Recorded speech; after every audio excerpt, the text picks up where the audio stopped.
Assalamualaikum warahmatullahi wabarakatuh. Perkenalkan, nama saya Eva Dania, absen 12 dari kelas PI 3E. Di sini saya dari kelompok 6 akan menjelaskan mengenai pendekatan belajar. Orientasi belajar dalam pendekatan dan penyembuhan gangguan jiwa didasarkan pada teori-teori belajar, antara lain prinsip-prinsip conditioning klasik, conditioning operan, dan belajar sosial. Ada yang berasumsi bahwa model belajar untuk memahami gangguan jiwa adalah bahwa gangguan jiwa merupakan respon yang tidak cocok yang terbentuk melalui proses belajar dan dapat bertahan karena adanya penguat yang mempertahankannya. Berbeda dengan pendekatan psikoanalisis, dalam hal interview, pendekatan belajar tidak perlu menggali peristiwa-peristiwa di masa lampau dan konflik-konflik yang tidak disadari. Yang terpenting dalam hal ini adalah memahami dan menyembuhkan suatu simptom dengan keadaan masa kini yang langsung mencetuskan simptom tersebut. Suatu simptom lebih memperhatikan kuantitasnya. Apakah simptom tersebut kekurangan atau kelebihan? Contoh dari simptom yang berlebihan yaitu anak yang dikeluhkan ibunya sebagai anak nakal dan sering memukul adiknya. Sedangkan simptom yang dianggap kekurangan atau defisit yaitu anak yang malas belajar dan kurang perhatian terhadap lingkungannya. Dalam hal tersebut, yang dilihat adalah bentuk nyata yang dinyatakan seobjektif mungkin dan seteliti mungkin. Misalnya pada seorang anak yang memukul adiknya, itu yang dilihat adalah seberapa sering ia memukul dan siapa yang dipukul serta bagaimana dampaknya. Sedangkan anak yang malas belajar, hal yang dilihat adalah apa saja yang dilakukan saat ia belajar dalam hal membaca, menulis, dan lain-lain. Terapi dengan pendekatan belajar dinamakan behavior terapi, sedangkan terapi pada psikoanalisis dinamakan insight terapi. Perbedaan keduanya adalah pada terapi psikoanalisis, pusat perhatiannya berada ke masa lalu yang dianggap sebagai sumber permulaan terjadinya gangguan. Sedangkan pada behavior terapi berpusat pada perhatian tingkah laku yang dapat diobservasi dan tidak mencari determinan di dalam diri individu, melainkan mencari determinan luar dari suatu tingkah laku patologis. Di sini saya Sofi Mustafa, absen 01 NIM 12308193189. Selanjutnya di sini saya akan menjelaskan teori belajar menurut para tokoh behavior. Di sini saya cara menjelaskannya ya. Saya masih melihat materi karena saya udah take beberapa kali menghafal materi itu dengan menjelaskan saya tidak bisa.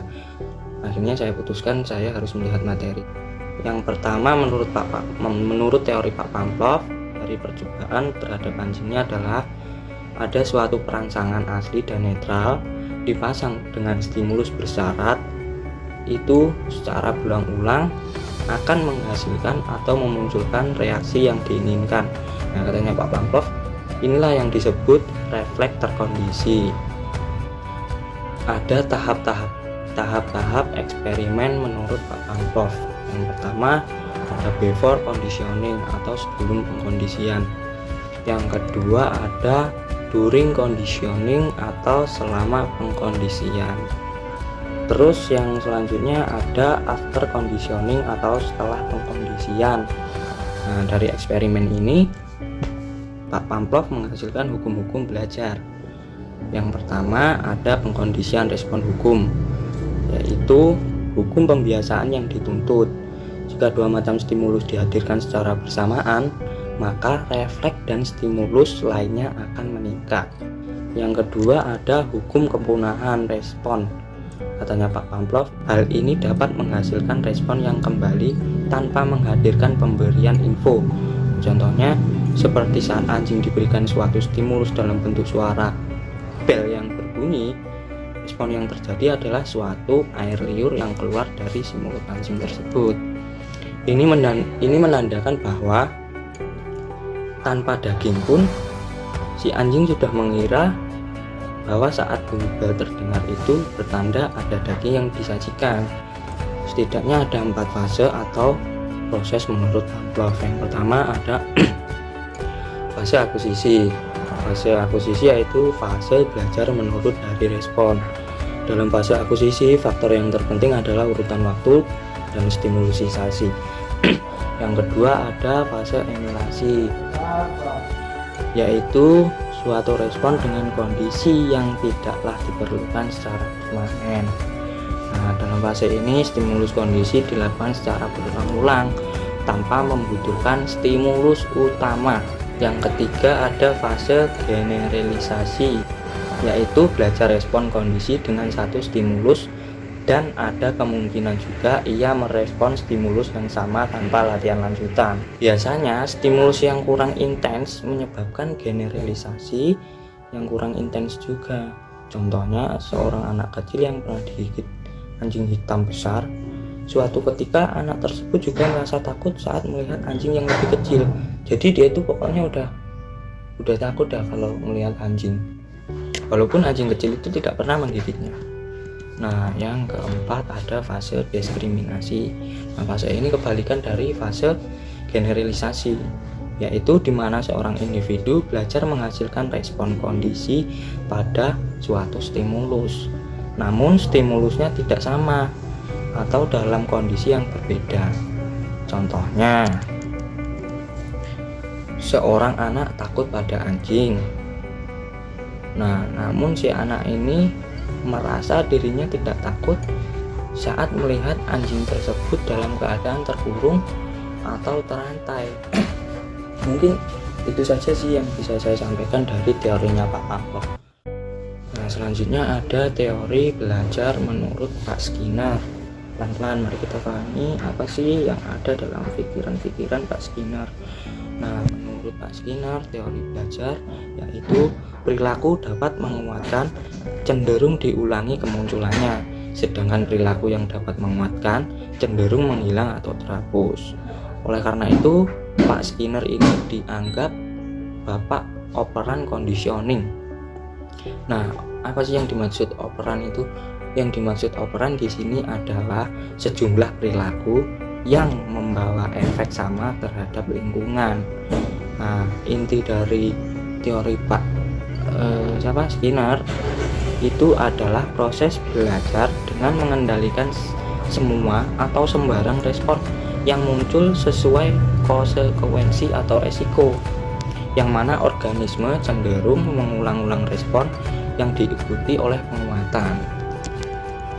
Nah, selanjutnya ada hukum belajar menurut Pak Skinner.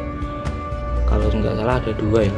Ada dua itu, yang pertama ada law of operant conditioning atau hukum pengkondisian, yaitu jika timbulnya perilaku yang diiringi dengan stimulus penguat, maka kekuatan perilaku tersebut akan meningkat. Dan yang kedua ada law of operant action atau hukum kepunahan, yaitu jika timbulnya perilaku operan telah diperkuat melalui respon conditioning itu dan tidak diiringi oleh stimulus penguat, maka kekuatan tersebut akan menurun, bahkan musnah. Setidaknya katanya Pak Skinner ada 6 kondisi yang membentuk landasan kondisi operan. Yang pertama ada belajar adalah suatu tingkah laku. Yang kedua ada perubahan tingkah laku secara terkondisional mengalami perubahan-perubahan dalam lingkungan. Contohnya banyak. Kamu pertamanya nggak bisa apa-apa, terus kamu akhirnya berpikir ingin belajar ini dan akhirnya kamu bisa. Nah, itu kan sebuah perubahan dalam lingkungan. Nah, terus masyarakat lihat kamu, oh ya dulu Cita ini nggak bisa apa-apa, sekarang bisa ini loh. Yang ketiga ada hubungan hukum antara tingkah laku dan lingkungan. Pastilah kalau hubungan hukum dan tingkah laku di lingkungan itu pasti ada. Masalahnya gini, kita lihat itu pasti ada hukum sebab akibat. Kalau kamu di dalam lingkungan itu perilaku kamu buruk, ya pasti dilihatnya buruk oleh lingkungan. Tapi kalau kamu itu baik, pendiam, gak neko-neko, pasti lingkungan juga melihat kamu tuh baik, nggak jahat lah pokoknya. Itu pasti ada hukum lingkungan, hukum tingkah laku dan lingkungan. Yang keempat, ada tingkah laku merupakan satu-satunya sumber informasi yang dapat menjadi sumber referensi terjadinya tingkah laku. Dan yang kelima, ada tingkah laku organisme atau seseorang secara individual merupakan sumber data yang cocok. Ya contohnya kayak tadi, kalau kamu baik ya pasti dilihat lingkungan itu baik, walaupun orang nggak tahu kamu seutuhnya, tapi kalau kamu dilihat orang itu udah baik, seseorang itu udah terdogmatis kamu itu berperilaku yang baik. Nah, yang keenam, ada dinamika interaksi. Dinamika interaksi organisme dengan lingkungan itu sama untuk semua jenis makhluk hidup. Nah, dinamika interaksi itu ya maksudnya menyeluruh, nggak cuma hanya konteksnya manusia dengan manusia, tetapi di sini bisa manusia dengan hewan, manusia dengan tumbuhan, atau hewan dengan tumbuhan, pokoknya banyak. Menurut Pak Surya Data, Skinner membedakan respon menjadi dua. Yang pertama ada responden, response, yaitu suatu respon yang ditimbulkan oleh rangsangan-rangsangan tertentu. Contohnya banyak, kayak kamu melihat makanan-makanan yang cepat itu kan otomatis mulut kamu udah mengeluarkan air liur kan. Nah, selanjutnya ada operan respon atau instrumen refleks, yaitu respon yang timbul dan berkembang diakui oleh rangsangan-rangsangan tertentu. Biasanya rangsangan demikian itu mengikuti tingkah laku tertentu.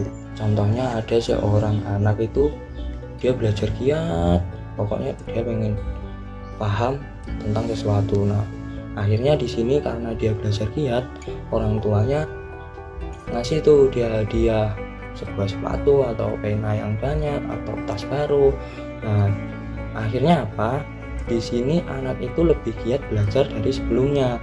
Nah, hal ini kan menunjukkan bahwa responnya belajar menjadi lebih kuat atau intensif. Nah, saya kira itu saja yang bisa saya sampaikan karena videonya udah panjang banget.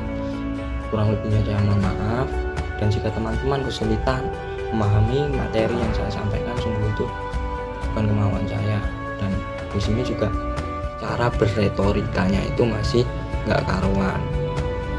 Oke, mungkin itu saja. Assalamualaikum warahmatullahi wabarakatuh. See you next time video. Terima kasih. Bye. Assalamualaikum warahmatullahi wabarakatuh. Nama saya Nur Hamiza dari kelas PI3E NIM 217 dan dari kelompok 6. Di sini saya akan menjelaskan tentang pendekatan sosiokultural. Apa sih pendekatan sosiokultural itu?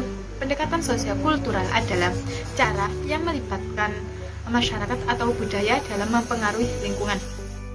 Secara epistemologis, pendekatan sosiokultural ini mengacu kepada pengetahuan sosiologi maupun antropologi yang bertujuan secara otoritatif dan banyak memperkenalkan teori-teori sosiokultural. Pendekatan ini juga menunjukkan apa yang menyebabkan seseorang menjadi terganggu dengan lingkungan sekitar kita. Banyak alasan, banyak penyebab, dan apa akibatnya. Menurut Kurhans tahun 1979, pendekatan sosiokultural ini penyebab dari tingkah laku abnormal, yaitu diantara lain diskriminasi, pengangguran, perubahan sosial, atau kemiskinan. Masalah tersebut adalah hal yang sangat sulit diatasi. Menurut Kurhans, kita harus melakukan treatment agar tingkah abnormal tersebut itu bisa disembuhkan sedikit demi sedikit. Bagaimana caranya? Kita harus melakukan tindakan-tindakan sosial yang bertujuan agar masyarakat ini lebih adil maupun lebih sehat. Contohnya yaitu seperti gotong meroyong. Biasanya kegiatan gotong meroyong kan dilakukan banyak orang. Ada contoh lagi yaitu kegiatan Islami atau kalau biasa disebutkan di desa-desa itu Isra Mi'raj. Kalau bisa sebagai anak zaman muda sekarang, kita harus memiliki bagian dari acara tersebut. Biasanya itu meremehkan kegiatan-kegiatan tersebut. Nah, sebagai anak zaman muda kita harus mengumpulkan khususnya anak muda agar melakukan kegiatan-kegiatan yang bermanfaat. bermanfaat. Contoh yang saya sebutkan tadi itu juga termasuk cara mensejahterakan sosial. Kita harus sering-sering melakukan kegiatan yang ada di desa kita supaya kita juga lebih adil dan juga lebih sehat. Pikiran pun jernih, juga sebagai upaya mencegah gangguan jiwa yang ada pada diri kita supaya kita tidak stres maupun tidak melakukan tindakan-tindakan di luar batas. Biasanya masyarakat yang tidak pernah mengenal kita itu dibahas yang jelek-jelek. Nah, itu yang menyebabkan kita stres. Apa yang harus kita lakukan itu harus mengikuti kegiatan tersebut itu supaya masyarakat lebih mengenal kita. Kita harus melakukan kegiatan positif. Kita harus memiliki sifat yang positif supaya dapat dukungan dari tetangga maupun dari keluarga kita sendiri. Burhan juga mengatakan yang menyebabkan tingkah abnormal tersebut itu bisa dikatakan kurang dukungan dari lingkungan sekitar kita. Terima kasih, itu saja yang bisa saya sampaikan. Mohon maaf bila ada salah yang saya ucapkan tadi. Mohon maaf sebesar-besarnya. Wassalamualaikum warahmatullahi wabarakatuh. Assalamualaikum warahmatullahi wabarakatuh. Saya Rifia Mitasyana Arifah. Selanjutnya di sini saya akan menjelaskan mengenai pendekatan sosiokultural menurut Gunberg. Sebelumnya telah dijelaskan bahwa pendekatan sosiokultural beranggapan bahwa perilaku abnormal bukan disebabkan oleh faktor-faktor dalam individu itu sendiri, tapi oleh lingkungan, yaitu lingkungan sosiokulturalnya. Menurut Gunberg dalam Milon 1973 menjelaskan bahwa lingkungan sosial itu seolah menekan seseorang untuk bertindak di luar batas kemampuannya. Jika ia gagal, maka ia akan mendapatkan sebuah julukan atau labeling yang serba negatif, yang menjadikan ia terisolasi dari lingkungannya atau dari teman-temannya. Dan jika kasus ini dalam keadaan yang ekstrim bisa menjadikan kegilaan pada orang tersebut. Gunberg memberi istilah untuk gangguan jiwa akibat ini yang diberi nama Social Breakdown Syndrome atau SBS, yang menganggap bahwa seseorang itu terganggu dengan lingkungannya sendiri. Yang berikutnya, menurut Gunberg, terbentuknya suatu penyakit atau patogenesis itu melalui beberapa tahapan. Yang pertama yaitu adanya push atau kesenjangan sosial antara kemampuan yang dimiliki seseorang tersebut dengan harapan terhadap dirinya dari lingkungannya. Misalnya, si A memiliki kemampuan untuk bernyanyi, sedangkan dari lingkungannya, misalnya orang tua menginginkan ia menjadi seorang pelukis. Nah, dari sinilah akan timbul suatu kesenjangan, tapi biasanya kesenjangan ini tidak berangsur lama dan hanya bersifat sementara. Yang kedua yaitu sugestibilitas yang meninggi. Hal ini bisa terjadi jika suatu kesenjangan masih bertahan dan berlanjut yang mengakibatkan subjek merasa gagal untuk memenuhi harapan atau tuntutan dari lingkungannya. Kemudian akan timbul keraguan atas dirinya sendiri.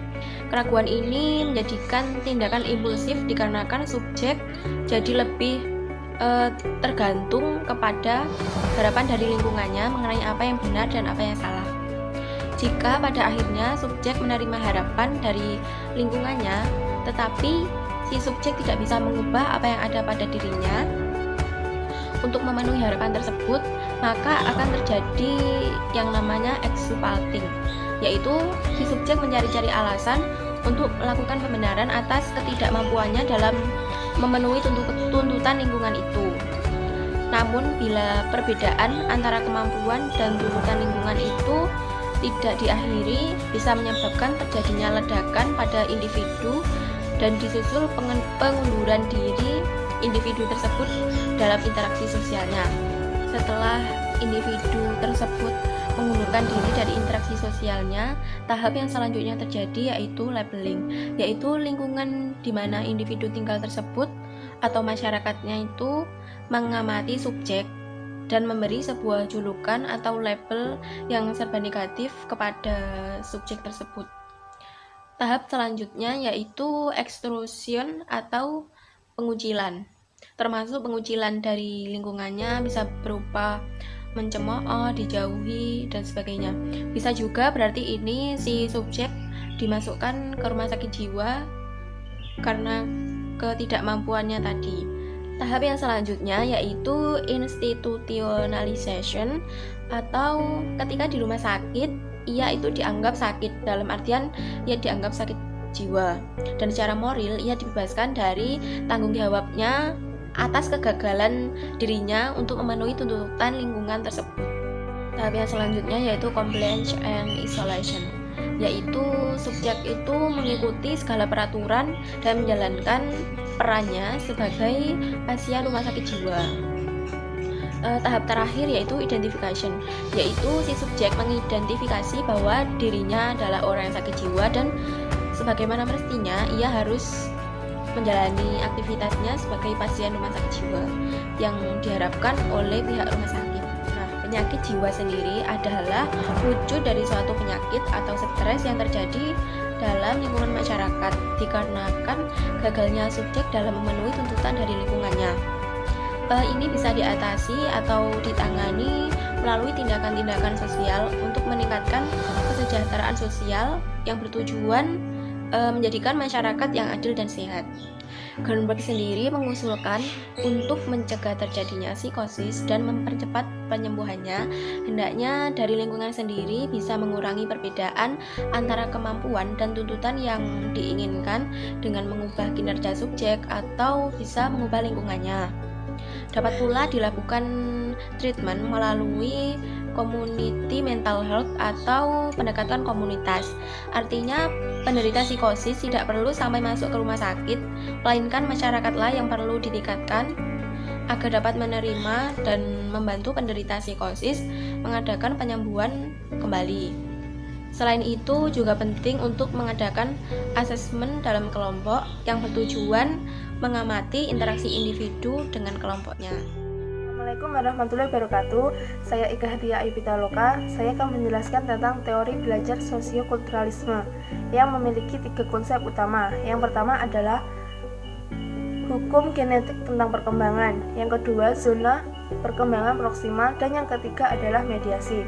Yang pertama yaitu hukum genetik tentang perkembangan. Teori sosiokulturalisme menempatkan intermental atau lingkungan sosialnya sebagai faktor utama dalam perkembangan pengetahuan dan kognitif seseorang. Fungsi-fungsi mental yang tinggi dari seseorang diyakini berasal dari lingkungan sosialnya. Maka dari itu, belajar dan berkembang merupakan satu kesatuan dalam perkembangan kognitif individu. Yang kedua, zona perkembangan proksimal. Zona perkembangan proksimal merupakan teori dasar atau teori yang paling dasar dari teori belajar sosiokulturalisme menurut Vygotsky. Vygotsky membagi 4 tahap dalam zona perkembangan proksimal ini. Tahap pertama yaitu tindakan anak masih dipengaruhi atau dibantu oleh orang lain. Dan tahap yang kedua adalah tindakan anak berdasarkan inisiatif dari anak itu sendiri. Kemudian tahap yang ketiga adalah tindakan anak berkembang spontan dan terinternalisasi. Dan tahap yang terakhir yaitu tahap 4 adalah tindakan anak yang spontan terus berulang-ulang sampai anak mampu berpikir secara abstrak. Kemudian konsep yang ketiga adalah mediasi. Mediasi adalah tanda-tanda atau lambang-lambang yang digunakan seseorang untuk memahami sesuatu yang di luar pemahamannya. Mediasi ini dibagi menjadi 2, yaitu yang pertama adalah tema mediasi semiotik, yang merupakan tanda-tanda atau lambang-lambang yang digunakan seseorang untuk memahami sesuatu yang berasal dari luar pemahamannya atau dari luar lingkungan sosialnya. Kemudian yang kedua adalah scaffolding, tanda-tanda atau lambang-lambang yang digunakan seseorang untuk memahami sesuatu yang berasal dari lingkungan sosialnya atau sesuatu yang memang sudah ada di lingkungan sosialnya. Dari penjelasan tersebut, maka didapat teori belajar sosiokulturalisme ini, pengetahuan yang dimiliki oleh seseorang itu berasal dari lingkungan sosialnya atau lingkungan yang terdapat dari luar individu.